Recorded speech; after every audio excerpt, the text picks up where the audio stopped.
Hey guys, Adam back here with another video, and today I want to talk about a topic that a lot of people get confused on when it comes to fat loss, and that is, should I create my calorie deficit through diet by reducing my food, or should I create my calorie deficit through cardio or activity by increasing my calorie expenditure?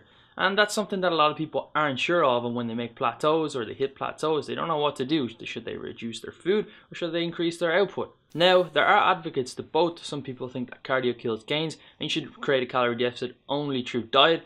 And the other people on the other side think that, you should eat as much food as possible to be as anabolic as possible, and that cardio is fine and you should just keep increasing your cardio or your calorie output in order to create a calorie deficit.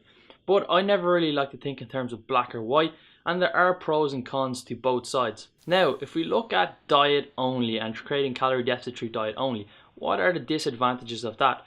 Well, if you want to lose a pound a week, which is very achievable, that equates to about 3,500 calories or about 500 calories per day.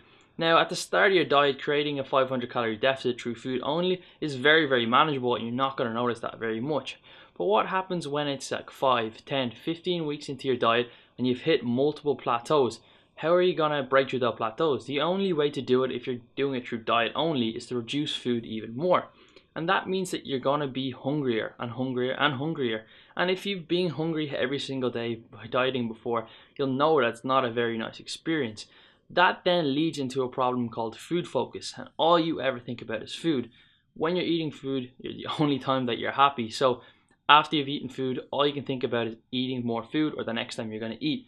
When you see food on TV, all you can think about is, more food. Or when you're not thinking about food or even seeing food, all you think about is, well, when's the next time I'm gonna, eat this or eat that, or what could I be eating if I'm not dieting, etc. Which is very, very bad, and it becomes crazy. It takes over your mind, and it develops a terrible relationship with food.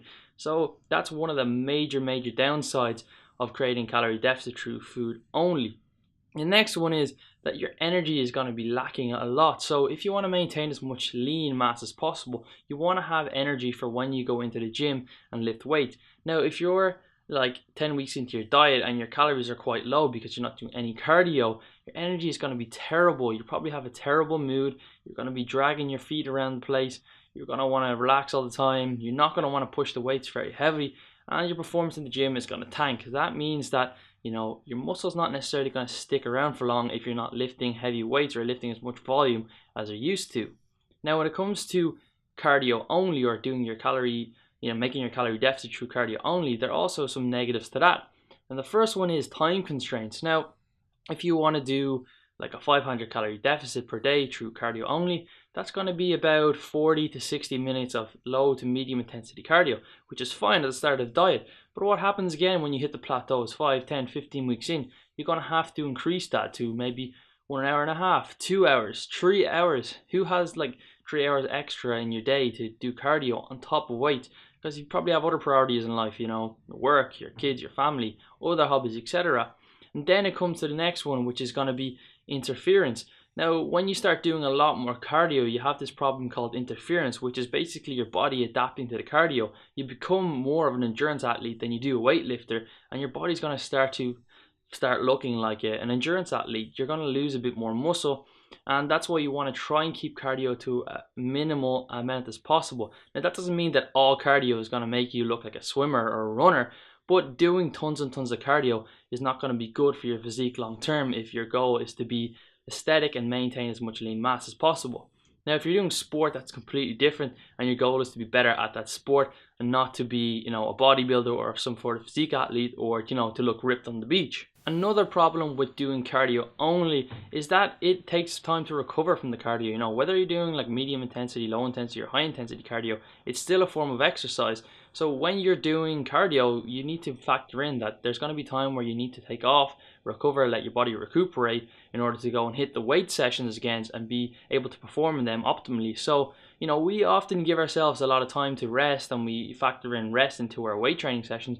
But then when it comes to cardio, people just seem to add more and more and more cardio. As you can see, a calorie deficit through cardio or a calorie deficit through diet are tools that you can use in your fat loss phase in order to get you to your goal. You don't have to follow one approach completely or the other approach, and the best approach is a combination of the two to get you to your goal. What I like to do is create a calorie deficit through a combination of the both when I begin my fat loss diet, and that would be about 300 calories through diet, create my calorie deficit that way, but also about 3 cardio sessions per week of about 500 calories each, so it adds up to about 500 calories on average per day.